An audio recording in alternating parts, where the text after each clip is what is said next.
This is the Project Management Podcast. We bring project management to beginners and experts. Find us on the web at pm-podcast.com or send your emails to info@pm-podcast.com.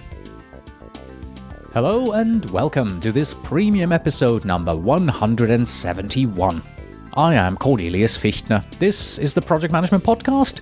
Nice to have you with us. You are listening to a premium episode. This means, as always, that only you, our paying premium subscribers, get to hear it. Thank you very much for your financial support of the Project Management Podcast. Last week we had Scotty Bates on the show, and we discussed how program management has changed over the past 30 years. Today, he and I are going to take a look at how risk management has gone from a more or less informal project activity to the formalized discipline that it is today. We'll look at the role that IT has played in this process, what the differences are between an issue and risks, how to convince your sponsor that risk management is necessary even on small and medium-sized projects, and how the attitude of us project managers towards risk management has changed over the years. And now, careful, there's an asteroid heading towards your project. Enjoy the interview. The Project Management Podcast's feature interview. Today with Scotty Bates, Executive Consultant for Robbins Joya.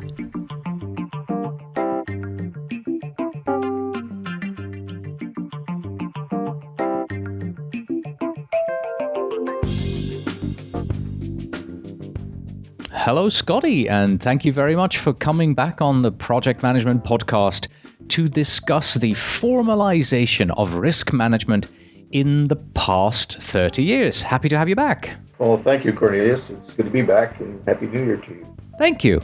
Well, let's begin with the obvious question. What is the most significant change in regards to risk management that you have witnessed over the past 30 years? Well, I think it's much like just the fundamental change in program management as we discussed previously, and that's the ability to use the information technology that's available today that was not existent 30 years ago. So there are quite a few risk management tools, applications, if you will, out there that can be put at the enterprise level and at lower levels that just didn't exist 30 years ago. So you're saying that we don't necessarily have to use just a spreadsheet. There are tools out there that we can use now. Exactly, and even at that, I've found that still some very large organizations continue to use the spreadsheets because they don't want to invest the time and effort or money into looking at applications that exist to accomplish risk management. And some of that really gets down to the point where they either haven't put a process in place that addresses it, or they've just chosen the least expensive route to managing risks within the program. All right, so that dovetails nicely into my next question that I have for you, and that's this here. Do you feel that risk management has changed during the last 30 years and is now being accepted more as a formal discipline by project managers, program managers? I would say absolutely it has.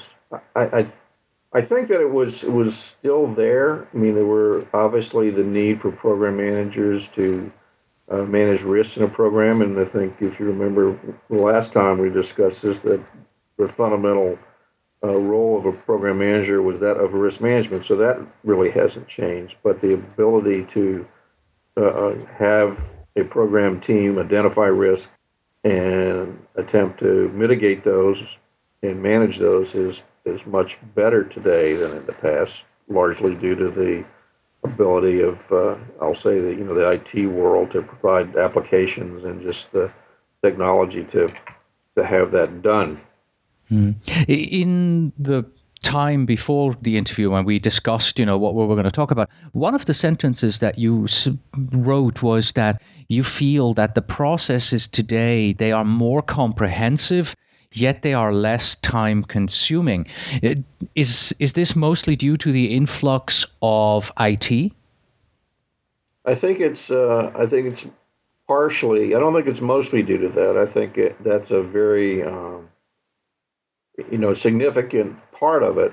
I think the other piece of this is that we've, in general, gone to a more, I'll say, process-oriented environment, and sometimes that's not necessarily good. But what I'm getting at is we formalized a lot of the disciplines to a greater extent today than it was 30 years ago.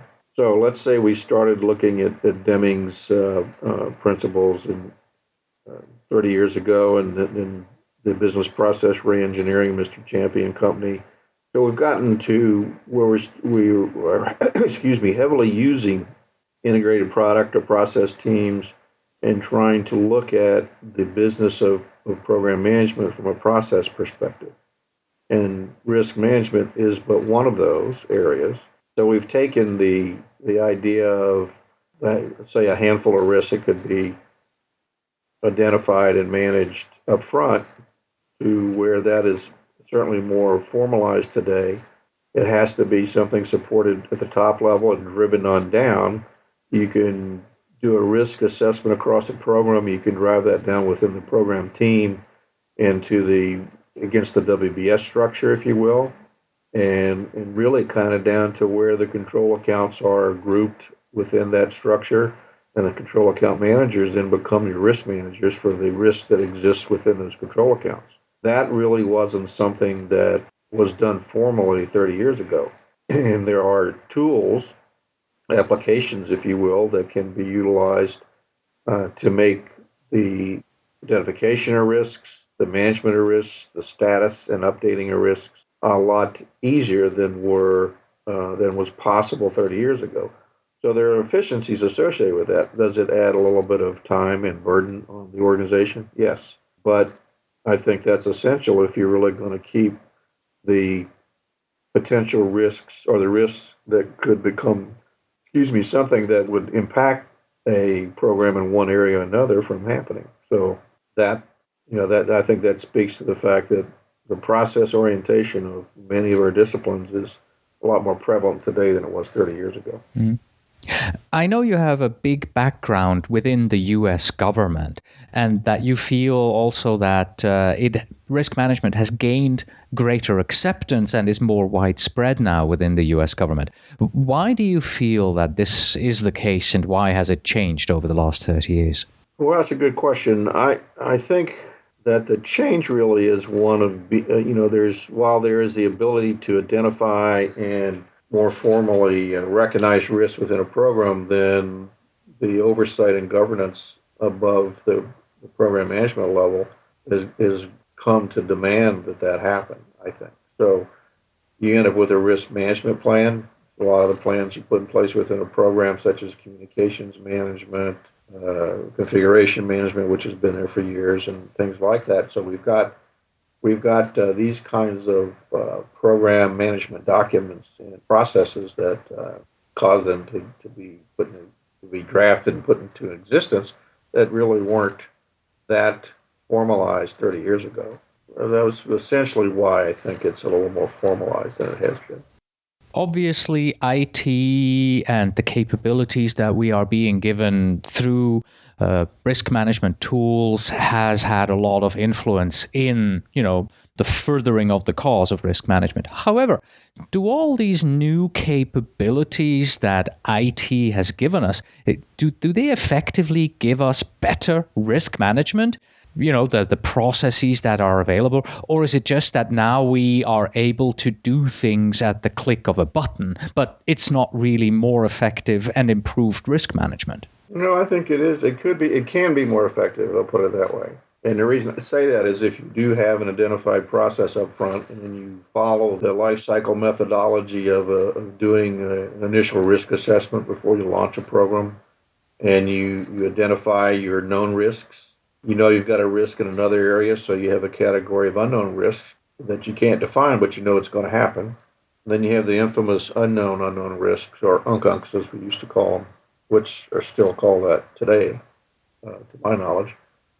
So if you have a philosophy that says, I know risks are important to trying to track the performance against cost schedule and ultimate meeting the requirements that are in the contract, if you will, for whatever I'm developing or procuring, then that gives you a better overall program of risk management than we had in the past.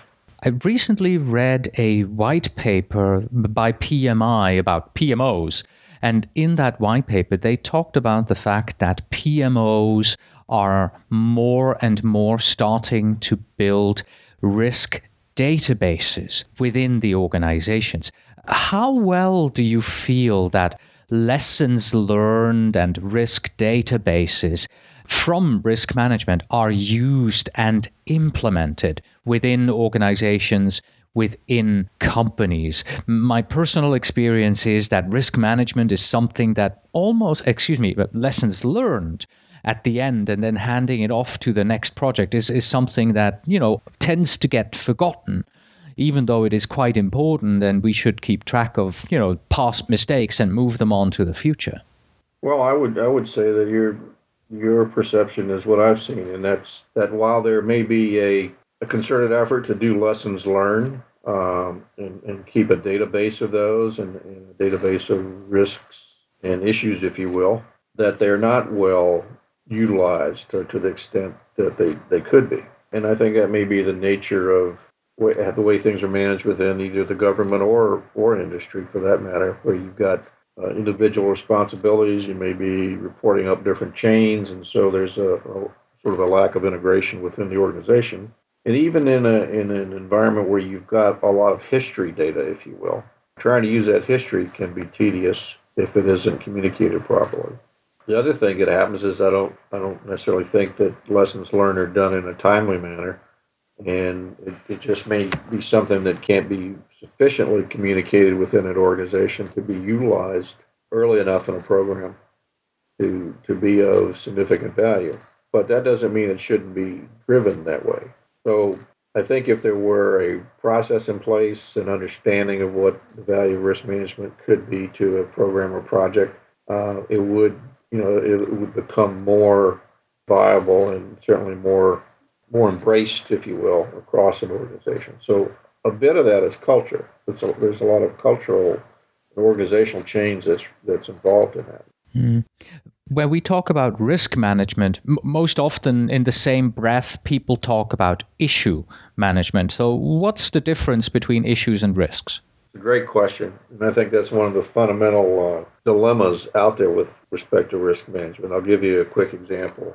We worked with a client a few years ago that helped oversee a prime contractor for the government that had the opinion that issues were what you manage on a daily basis, and then if you didn't mitigate those, they became risks. That's 180 degrees out, or the opposite of what you read in most risk management literature. Whereas a risk is something you identify within a program that has not happened yet, that you have the ability to see that could become a problem, and therefore once it does occur, it becomes an issue. So a risk is something that has not occurred yet, whereas an issue is the occurrence, something that was a risk, formerly a risk, has happened, and therefore it's an issue, and you have to manage it on a daily basis to reduce or minimize or eliminate the impact of that particular that risk to the program, which is or an issue, if you will. So issues, when they exist, unfortunately get sort of a real-time view, and they're the things that get communicated up up the line to various oversight bodies because they do present a serious impact to the program's cost schedule or performance, if you will. Mm-hmm. So let me see if I get this right. A risk could be something like the volcano might erupt. And as long as nothing is happening, there is no grumbling or anything like that, it's a risk. But at one day you wake up in the morning and you look up to the volcano and you see smoke coming out. That's kind of your trigger, and you got to go, whoa, the risk that the volcano might erupt has now turned into an issue because it looks like it is going to erupt, so we better do something about it.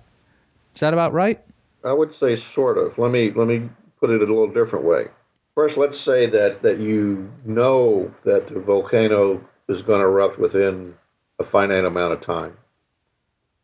So that then is a risk that it's going to happen. You know that within, let's say, a 2-year period of time, it's going to erupt. So you put plans in place to mitigate whatever the impact of that eruption would be on your program. Right.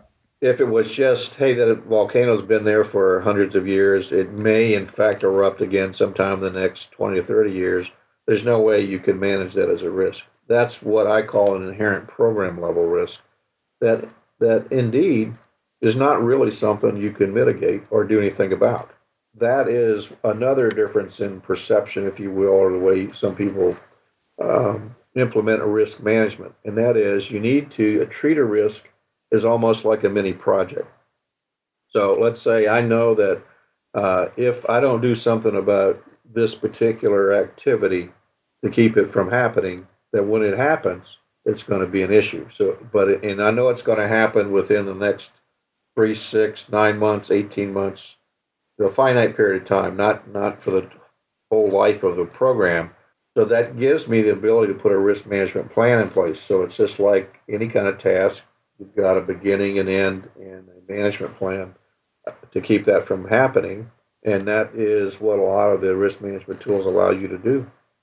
So you actually put a schedule against a risk. Whereas it's something that you can't really schedule, put a schedule in place to mitigate, then it's really not something that should be in your risk management database. Mm-hmm. So if I understand you correctly, what you're saying is that some of the errors that we project managers make when we are defining risks on our projects or programs is we don't break them down enough to make them manageable. Like my example here with the volcano might erupt. You need to make this more specific, you need to put a date on it, you need to put mitigation plans in place, you really need to break this down as if you had a WBS where you break the work down to work packages. You have to break down your risks to a level where it is manageable, assignable, mitigatable, if that's even a word, and you can actually do something about it. Is that about it? Absolutely. So that's going back to my earlier comment about being able to do a risk assessment of your program, keep it live and in force for the life of the program, whatever life cycle phase you happen to be in, that the control account manager has a set of risks that person has to manage on basically a daily basis. And that control account manager is the one that has a mitigation plan. It has, as we said earlier, a sort of a beginning and end. It's got a finite period of time that you have to mitigate that risk, because if you don't mitigate it by X point in the schedule of the phase of the program, it becomes an issue, something that you then have to manage actively to reduce the impact on the program, whatever that particular activity happens to be that it applied to. Okay, let me move the discussion into a different direction here, because I, in the past, used to be a consultant for my projects. And I know you in Robbins Joya, you also work on a consulting basis and you manage your project as an external consultant for your clients. I myself, I have mostly managed small and medium-sized projects. And from what I can tell, your projects are of a large nature. So my projects, maybe, 3 months, 6 months, 9 months in duration. So relatively small.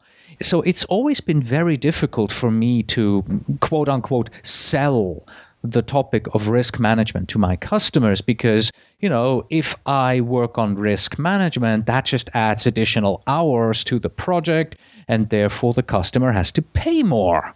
Right. In your case, you have very large projects. It's probably more understandable that your customers would accept risk management because they can see, if things break, it may cost them a lot more money. But on a 3 to 6 months project, it's so small. We don't really need project management. Scratch that from your estimate and from your offer. So I assume that many of our listeners out there are in a similar situation as consultants with their smaller projects. How can we convince our customers, even on these small projects, that risk management is an integral part of project management and that it will help the project to go smoother and to be more successful? Great question. I'll give you a couple of examples. But first, let me say that I think one of the things that you could do if you have a project of short duration, let's say let's expand it to 3 to 18 months, 3 months to 18 months. One of the things I think you could do is find out what the largest, what you think the customer deems as the largest risk of the program, maybe without addressing it as such. Hey, what is it you think it's going to keep this from being successful? What is it that worries you most about being able to get this done in 3 months, 6 months, 9 months, whatever it is? If you then take that and independently do a decomposition of that, whatever that event is, into a small family of risks, and see how that applies against, I'll say, the WBS of the project, and go back in there and say, hey, if we identify these, here's what you told me. Here's what I think that does to you, the ability for you to be successful in delivering whatever it is we're doing here in the period of time that you've given you've given yourself to do this. Then, if we don't do that, then your ability to accomplish this effort successfully has, your risk has grown. You may not do that as successfully as you otherwise would if you didn't have risk management applied to this. So I think you kind of have to, I'll say, snooker it a little bit. You go in and you try to find out from them what keeps them up at night, if you will, what they think is going to cause them the most difficulty in getting the job done. Go back in with a mini plan, if you will, and say, this is what I'm talking about. This adds maybe X amount of time, but if you don't do it, then here's your risk of not getting there. As an example, there was a small group of folks within the old, I don't think it's going to hurt anybody, the old Digital Equipment Corporation that I went and spent a little time with quite a number of years ago, and they had developed a schedule analysis routine, which actually used a Monte Carlo beta distribution with had a couple uniquenesses. This is before schedule management. Let's say schedule management today still uses pad and float and those kinds of things. But what it doesn't do is have a feedback loop in it, i.e., here's the best case, worst case, most likely to get something done in that period of time. Let's say it's like a 4 to 6 week event. So there's those 3 data points that you feed in there. But if you don't then figure out, okay, well, if it doesn't hit this, then what I have to do? Well, you have to feedback the time required to go do the changes, affect the changes in that piece of development, in that particular task area, that WBS element, if you will, that to get it successfully completed. So if it's maybe a module of software, it doesn't work right the first time, big surprise. So you got to crank in the rework time, if you will. Well, that particular group was able to provide an analysis to the internal project managers who had like an 12 to 18 month time to market for most of their development efforts. And they were within 2 weeks of being on target. So the program and project managers there knew that if they got this assessment from that internal organization, that they knew their schedule was either achievable with, here's the real time. So they might have had 12 months, but maybe they realistically was going to take them, 16 to 18 months to do it. So they at least knew the schedule risk in that program as a result of this internal organization's efforts on schedule analysis.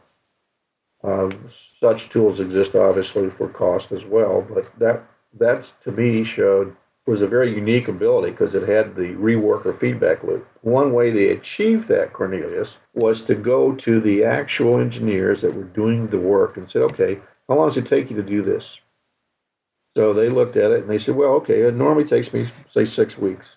But I also know that at the end of that 6 weeks, when I get through the whatever testing I'm going to do, that more than likely I'm going to have to do another 2 weeks worth of rework to get it to where it's okay to go to the next level or to be integrated into the overall module or whatever that happens, whatever the case happens to be.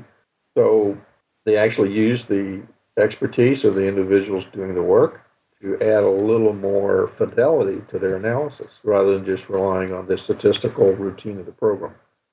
And that gave them the ability to bounce the professional opinion of the experts doing the work to what the analysis would predict otherwise. Mm-hmm. But if you come out with an assessment that says, hey, it's 18 months plus or minus 2 weeks, and oh, by the way, or if you think you can, if you're telling management you're going to do it in a year, then you're setting yourself up for failure. Then it's really up to the program or project manager at that point, how much risk they want to take with their oversight world. Yeah, it almost sounds like a textbook case of doing things, because every textbook you read, the best practice always says, go talk to the people who are actually doing the work when you're estimating things and ask them how long it will take them in the worst, best, and most optimistic, in their most optimistic estimate. So to me, it what they have done seems like common sense to the nth degree. Yeah, it was very much. I mean, we're talking, let's see, 22 years ago, they actually did this, right? So there wasn't, even today, as I said before, I don't know how many of the schedule management tools out there really put rework in the process. I haven't seen that happens. Right. They typically use pad or float, and that's what gets taught, within that world. But I've never been a big believer that gives you a true perspective on what kind of schedule room you might have. All right.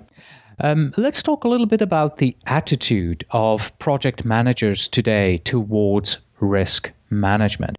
Is risk management, in the eyes of many project managers today, from your point of view, something that, they think, well, I'm doing it because the project management methodology tells me I have to do it, or is it something that they truly value and understand how it helps them? I think the latter. I don't think it's something to do just because they have to do it. I think they in essence have to do it because it makes good sense, and if they don't do it, they don't really have the best ability to manage the risk in their program. So I'll give you an example. There's a very large aircraft development program within DoD that uses an enterprise level risk management tool, and you can imagine the database that exists within that. So if that organization didn't believe that was important, they wouldn't be doing it, I don't think. So it really, when you have a very large engineering effort, development, test, pick whatever aspect of the development you want to look at, and you're pushing technology in different areas, and you've got 3 service requirements to try to meet at the same time, then you need to know how each of those variants is, what kind of risk they present to being successful in each of those developments. So, I think the large programs definitely recognize you've got to be able to do that. Not just because oversight organizations want to see what that looks like and what typically the PM is managing on a daily basis, or the prime contractor, be that as it may, that it's important internally to make sure you've got the best risk management program in place, and therefore, if I didn't do that, I wouldn't have the ability to be to reach success when I needed to. Mm-hmm. Here's my final question for you. You just mentioned the size of the risk management database that one program had. And earlier on, we talked about the fact that many of our listeners manage small, medium-sized projects. So they probably don't have access to these kind of large risk management tools that allow them to go really in depth. How do you recommend that project managers on smaller projects approach risk management? Well, I mean, obviously the matter of documentation is important. So let's assume, for the sake of argument, that there is a risk management process within the organization. And as a result of that, there is there's an outline to follow. There's a plan. There's an implementation document. There's maybe there are templates to capture risk as a template to follow to develop a mitigation strategy and plan. But depending upon the size of things, obviously you don't have the budget to put a large piece of software in place that helps you do that. But there are many tools today that, not tools necessarily, but we can use applications such as Excel or maybe even an Access database or something similar that a lot of people are familiar with, that certainly could be utilized for the smaller efforts. If you're tracking 50 to 100 risks, clearly a database like that could be utilized. So you wouldn't necessarily need to incur a lot of costs associated with a big application. The other thing to look at is, I think, many of these large applications may have, I'll say, light versions, if you will, quote unquote light. So they don't have maybe they're versions that don't require you to install it at the enterprise level. You can put it maybe on a couple of machines and have one or two people within a small program be responsible for risk management, or the database itself, if you will. So that'd be a couple of ways of doing that, in my opinion. Use the Microsoft stack or something like that would allow an individual to kind of be the keeper of the risks and issues. Scotty, thank you very much for your time today. I have one other thought for you. Yes. With respect to an enterprise level tool, one of the things that I think that people might want to look at is a product called Active Risk Manager.